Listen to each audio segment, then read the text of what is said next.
Welcome to Security Nation, an ESA podcast that brings you the voice of electronic security and life safety.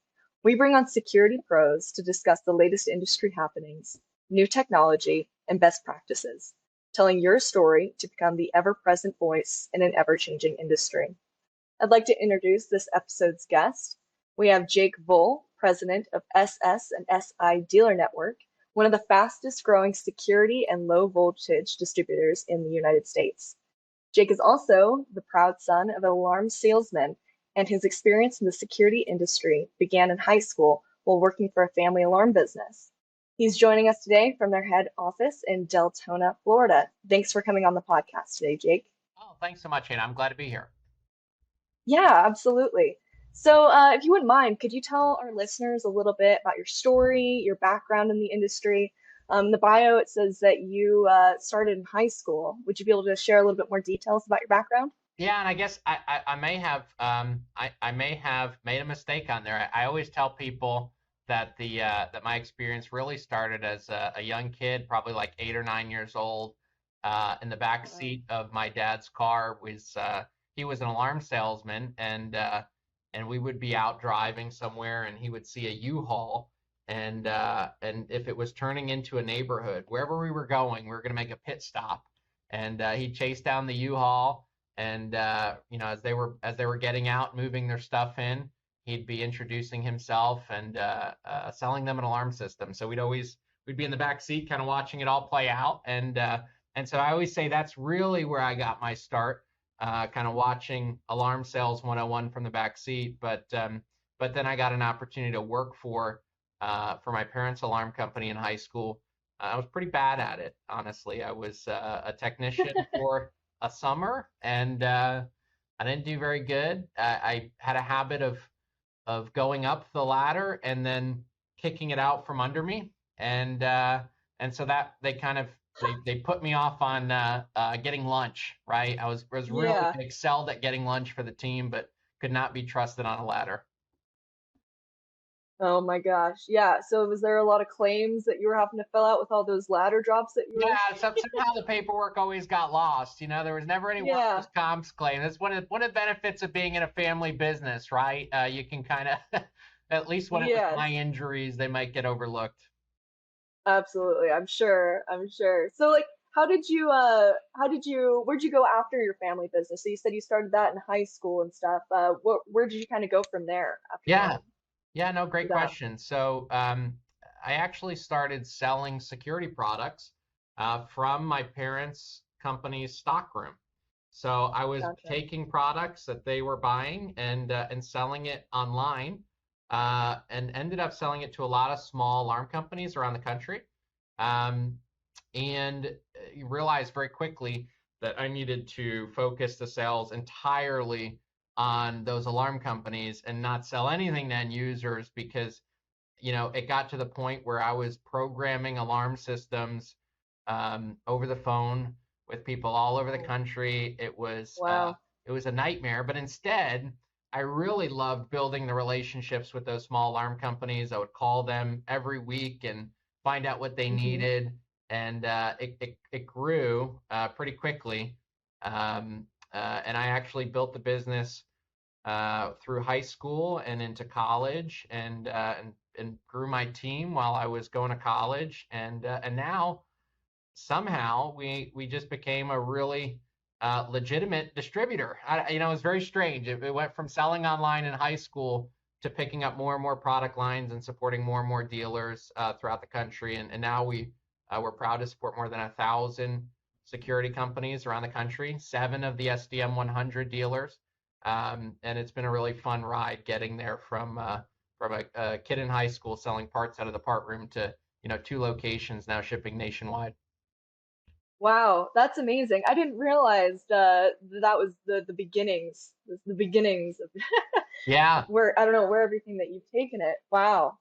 So you Yeah. must have been, would you consider yourself kind of like an industrious teenager? I feel like we all knew someone like that in high school that like started some kind of I don't know, frozen lemonade shack and it became something massive like 10 years later. Were you that kid? Yeah, I was always trying to come up with an idea. It's funny, actually, the first business was actually illegal, as it turns out. I didn't know, but I was selling oranges for my grandmother's orange trees on eBay. Mm, And uh, yeah. and I had customers buying these oranges until it got shut down. Apparently, you have to have some kind of permit to sell produce across state lines, but I had to get legit after that and sell legal products. So I looked to secure Yeah. after that.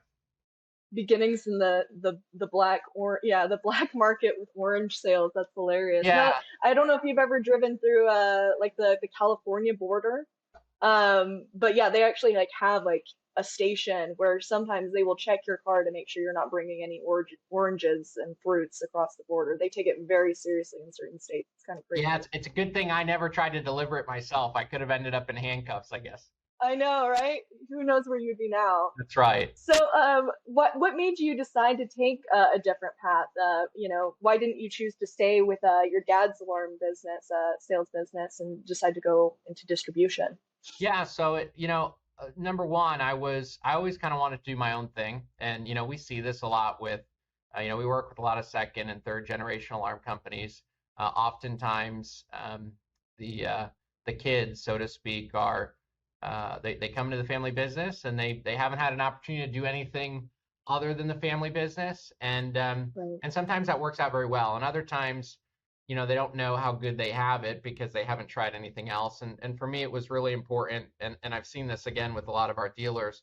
It was just important to go and do something else, right? And I felt like the alarm company was my dad's thing, my parents' thing. And I wanted to do my thing. And I really didn't anticipate uh, building a distribution company. I thought early on that I was just going to be selling, security products online, and it was going to be Hmm. like an e-tail company that would get me through school, and that was it. Um, but very quickly realized that, we had something here, and um, we were finding that a lot of the companies that we supported were looking for a little extra hand holding, a little extra support, a little extra service, and we were able to do that, and that was really exciting. And once I really saw that start to come to fruition, and kind of the beginnings of what we are today, I knew, hey, this is my thing. I'm not, I love the alarm business, and I think it's awesome. And I'm so glad to have the opportunity to still work so closely with so many family-owned alarm companies. Um, but I do know that selling alarms wholesale is a much better fit for me um, than selling alarms door to door or direct end users. Uh, it's just a totally different business. Yeah, it's a different game. Did you notice yourself when you were, younger, first starting, kind of looking back to how your family ran the business, looking at your dad's salesman, his tactics and strategies? Or did you find yourself more like, I'm gonna pave my own way, I'm not gonna refer to, how I saw things being done? Did you kind of steer clear, like, no, I'm gonna do things my own way? Or did you find yourself more like really utilizing those lessons that you learned from a young age?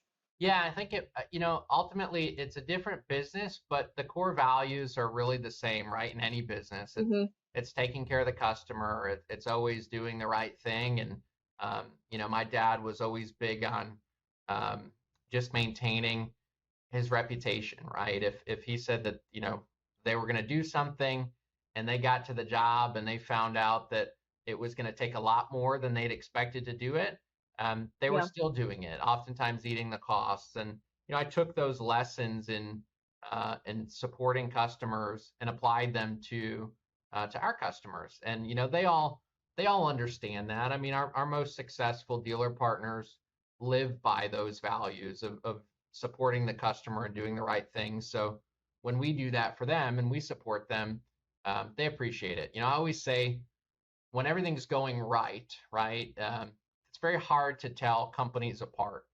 when something goes wrong, when an order gets messed up, when something goes to the wrong place, when something's defective, how it's handled, right? Are they overnighting something? Are they taking care of you? I think it's an important way to differentiate yourself in business, and I think that's one of the biggest lessons that I took from the family alarm business was just treating the customer right and doing the right thing. Being really ethical in the way that you handled your business practices and everything. Yeah, and that's always been, it's interesting to see just kind of in business how quickly the folks that aren't doing things the right way, they kind of fizzle out, right? I mean, we see that in the Hmm. alarm industry. Every summer, some new company pops up and they do things the wrong way, and then the next year, or at least a few years later, they're not around anymore. And so I think it's good practice to take care of things and do things ethically. Um, but I also think that, in order to be successful long term, it's the only option. Yeah, I mean, it kind of goes back to the saying, you reap what you sow in a way. And yeah, if you're sowing things with, kind of iffy conduct, I mean, eventually it'll kind of catch up with you one way or another, Yeah, and most that's likely. it's one of the reasons too that we've really built the business on the traditional alarm company. Those Hmm. those companies that have been around for 30, 40 years, right? They didn't build those companies doing things in a less than honest way, right? They weren't out there misleading people door to door.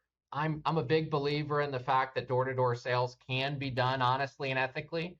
But I find that oftentimes the companies that are leveraging door-to-door sales strategies are often overlooking some of just the basic values of being an ethical business person, and so those traditional companies, we love them, right?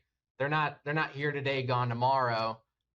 They're building long-term viable businesses. They're doing it the right way, and they're our customers today. And I hope that 20, 30 years from now, they'll still be our customers.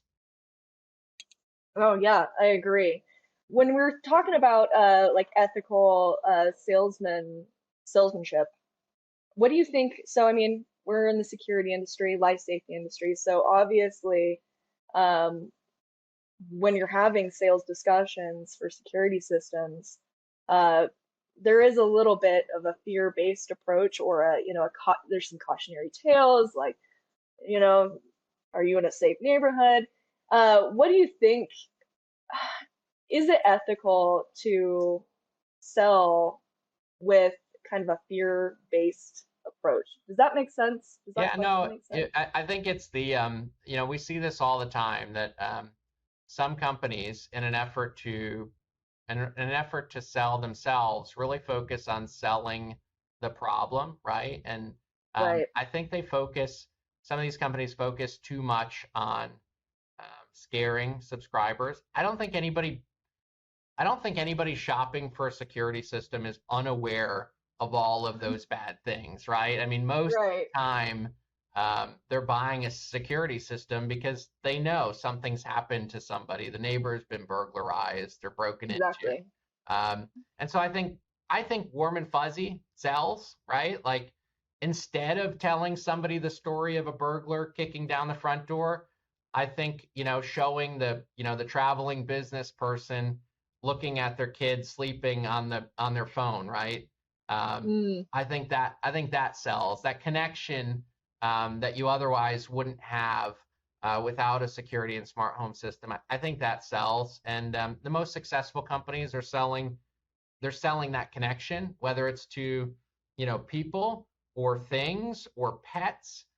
People want to be connected to their home in a meaningful way, and I think yeah. telling that story is much more powerful than trying to scare folks with crime statistics. So everybody's aware of it. I'm all too aware of it and Yeah. anxious about it all the time. But I have a professionally installed and monitored security system that makes me sleep better at night. So Exactly. I know. Yeah, it's kind of, instead of going towards the constant horror story approach. I mean, one thing that's nice about the modern age that we have right now is that security is kind of expanded not into security, life safety, and you know, monitoring on that side, but there's the whole connected home experience and the smart home experience that we're kind of branching into. And so you can kind of go into like comfort and like you were saying, like being able to watch your children while you're traveling and things, which does relate to security, but also just the overall like smart home experience. You don't really need to go into like the crime statistics part of it as much, if that makes sense. Yeah, I think you can sell the sense of security, right? The sense of safety and security without selling, you know, fear of being not insecure, not secure, whatever not secure is, The unsafe. inverses, Yeah, yeah, yeah. yeah. So I don't think you have to sell that. I think just sell what people want, which is feeling safe and connected. So why do you think it is that there are so many family-owned alarm businesses in this industry? Yeah, so I think that recurring revenue kind of sets up alarm companies for succession, right? I mean, you have a built-in stable cash flow coming in every month, and I always encourage our dealer partners to look at that recurring revenue as building generational wealth because that's really what it is. I mean, it's the value of their business, but it's also the revenue that's going to keep that business going from one generation to the next. So, I think unlike other contracting companies, you think plumbers, electricians, HVAC companies that may not have recurring revenue associated with them. Alarm contractors are unique because they have these subscriber contracts that even in economic downturns, right? As we see, some changes in the economy right now, we're still seeing a very strong security industry, and I think that the recurring revenue associated with those businesses is going to really kind of help them through any tough times that we see in the future. And Yeah, that I think that historically, makes a they've done that. yeah, no, I think that makes a lot of sense. I hadn't really considered that one of the main proponents could be just the overall revenue structure that this industry tends to have. Yeah, So yeah, and that has it's that also generational something thing. that it gives because of those subscriber relationships. Oftentimes, those are very personal relationships that they have with the owners of the business, and so Hmm. having the second generation or the third generation coming into the business, it's cool, right? It's like we see so many of these companies, they effectively say, hey, it's our family protecting your family, right? And that happens from generation to generation. So whether it's the original founder of the alarm company protecting the original subscriber, or it's the grandson of the founder of the alarm company now protecting the grandson or the great grandson of their first subscriber, we just see this business go from one generation to the next, both on the alarm company side and the subscriber side. I mean, oftentimes people go with the alarm company that their parents had, and we see that Right. kind of thing happen all the time. No, yeah, I think that makes a lot of sense. So have you advised any of your dealers out there, with succession planning if they do have, children or family members that uh, they may be considering for that succession planning? I mean, what is like some general advice, or have you given any general advice? Yeah, no, it comes up a lot, especially since I have a very personal relationship with most of our dealer partners, and so they know my story, and I very quickly learn theirs, and I meet them and their kids, and I've seen it. I always I tell them the stories of seeing it go right and seeing it go wrong. Mm. Oftentimes, seeing it go right means that the second generation, or again, in some cases, the third generation, they've had an opportunity to work in the family business. They've decided that, hey, that's what they want to do. Or they had an opportunity to go somewhere else and decide that's not what they want to do, right? They saw the grass on the other side and determined it wasn't greener. And then they come back both feet into the business. I think one of the big challenges is some of these companies have the expectation that the kids will come into the business. Um, and, that's great. It's awesome to be thinking about your kids and how you can set them up for success in the future. But I always encourage our partners to give their kids enough freedom to make that decision on their own. I think most of them, once they've had a little bit of experience with some of the other some of the other businesses and industries that they're going to say, hey, you know what? Now, family business sounds pretty good, but it's important for them to have that experience and make that decision on their own. And I'm happy to say that very frequently we see successful succession from one generation to the next. And some of my best dealer partners are now the sons or daughters of the owners of alarm companies, and they've taken the reins. In some cases, it was planned and it was a transition that went, very well, and it was systematic, right? In other cases, unfortunately, we've seen them kind of thrown into it, right? And they Right. weren't expecting to take over the family business, but they did so out of necessity. And I always see that the better scenario is when there's been some planning in advance, right? Sometimes you don't know when Right. things are going to happen, but I would always recommend making plans in advance so that if the next generation is going to take over the business, that they're fully prepared to do so. Yeah, that makes a lot of sense. So, kind of shift gears a little bit. This is a question I tend to like to ask about every episode, just uh, because there's always so much going on, and I like to hear from different industry experts' perspectives, what they consider one of the industry's biggest challenge of the day is. So here's the question. In your opinion, what is the industry's biggest challenge that we're facing currently? Yeah, so I think one of the challenges is attracting particularly young people into the industry. Yeah. It's great if all these alarm company owners and salespeople and technicians would have kids and indoctrinate them with the importance of security and life safety. We would be in great shape. Hmm. But some of these kids just aren't going into the business, even if they were born into it. And certainly, as with all trades, right, we struggle to attract people to pursue a career in this industry. That is exceptionally challenging for the alarm industry, which is, when you look at all the other trades, the alarm industry is relatively small. So, there is a good chance that young people haven't had exposure to the industry, and may not consider it as a career path. So, yeah, that's definitely one of the big challenges we see. Yeah. Do you think that is like the biggest proponent is just exposure potentially? Like not a lot of young people are just even aware of the alarm industry as an option? Yeah, Or do you I, think, I think it's exposure. I think it's perception too, right? hmm I think that not just the alarm industry, but trades in general. We've got to do a better job. Um, we've got to do a better job positioning them as careers that are respectable. I think that yeah, that's true. if people knew that, hey, you can make, six figures in the alarm industry, um, they more of them would do it, right? Hmm. But yeah, a big part of it's just exposure, right? If they even knew that being an alarm technician or an alarm salesperson or an ops manager in the alarm industry was an option, I think we'd see more folks in the business for sure. I could see that.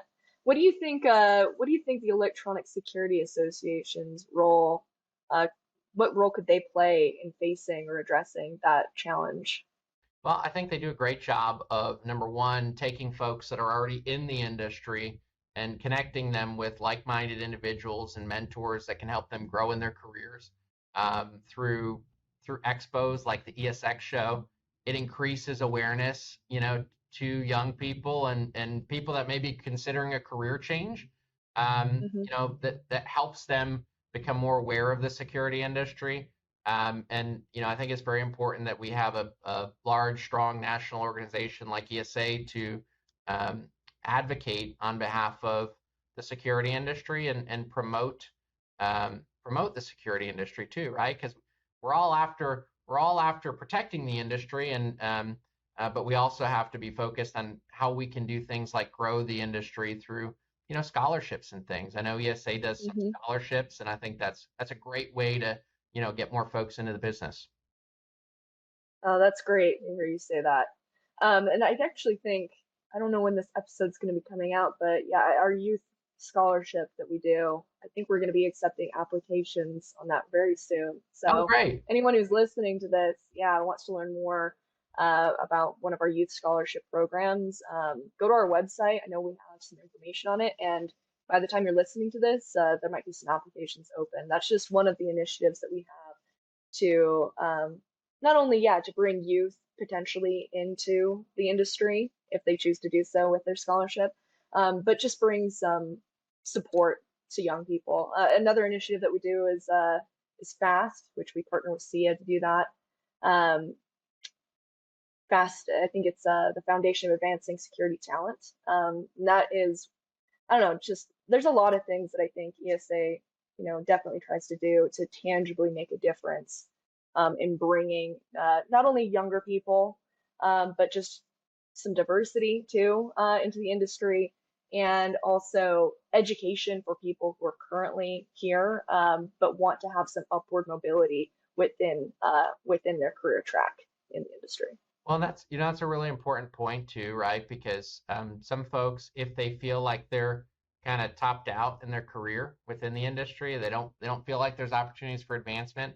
We see some of those Yeah. folks leave the business, and we see them leave the industry. And so I think it's so great that kind of continuing education and leadership development. That's helping us retain top talent within the industry. So it's great that you guys do that. And I also hear that you guys have a really great podcast. I've heard rumors that there's a really good podcast that people can get access to and learn a little bit about the industry as well. So kudos on that.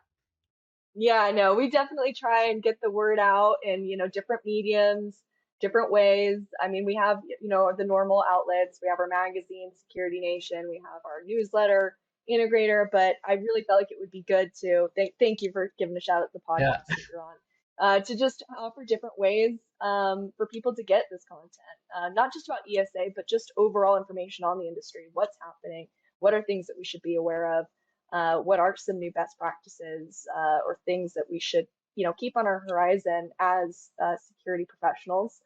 I was really, when I kind of pitched this idea, I kind of envisioned, I want the technician on the way to install to be able to listen to this and relate to it in some way. I want the CEO who's on a way to maybe, do some kind of acquisition meeting potentially on his way, for him to be able to get something out of this podcast. Because I think, like you were saying, the more that we're able to connect, uh, I mean, a rising tide lifts all ships. And so I'm hoping that this podcast is a potential tool for other pros out there. Well, I don't know about your current guests, but some of the other guests have been really good. So I've enjoyed listening to and watching these podcasts for sure. So kudos again on that. Fantastic. I'm happy to hear it. So one of my last questions that I like to ask is, since we're kind of on the topic of the Electronic Security Association, I know you're a member. What would you say to someone considering membership themselves? Well, I think for all the reasons that we've discussed, right, the big problems we're facing as an industry, certainly finding talent, but also, advocating for legislation that supports the industry, supporting our professionals with the industry and attracting talent into the industry, being a non-active member of the association benefits all of those things. Being an active member, just helps amplify all of that, right? And so I think Mm-hmm. it's so important, not just for us associate members who are there. I like to think, a big part of it is because we want to support the association and the industry, but realistically, it's also for us to have access to, the members and to support them and to have more reach in our marketing efforts. But aside from associate membership, I think just the individual membership, company memberships in ESA, it's a way for alarm companies to show their support for an organization that is really supporting them and supporting the industry. And so, yeah, I totally, not just because I'm here on the podcast, but because I do think it's a worthwhile investment. I would encourage all industry vendors, support the association. If you are an alarm company owner, get involved. I would say step one, join ESA. It's totally worth it. But step two, get involved. I think it's really awesome to see some of the leadership that we've seen come out of ESA and how that's advanced the industry as a whole. So I'm challenging you, if you're listening to this, to become an active member of ESA. That's fantastic. Thanks so much, Jake, again for coming on this podcast. I've really enjoyed our conversation today. Oh, thanks, Hannah. I'm glad to be here. Yeah, for sure. And so I think we've hit about time. We aim for around 30 minutes. So I think I'm ready to close out. I'd just like to thank all of our listeners who tuned in today. Make sure to subscribe if you haven't. We're on all podcasting platforms, and the full video version of this episode and others are available on YouTube. And if you're curious about how ESA membership can power your business, like Jake and I have been talking about, please feel free to visit our website at esaweb.org and take some time to schedule a quick discovery call with our membership team. And even if you are a current member, we're happy to do what we call, kind of a redo of the onboarding call where we can go over all the different benefits and services that maybe you haven't been utilizing, even if you've been a member for a long time. So we're always happy to do that. We'll be happy to learn more about different ways that we can serve you. And I hope you all have a great day, Security Pros. Have a good one. Thanks, Hannah.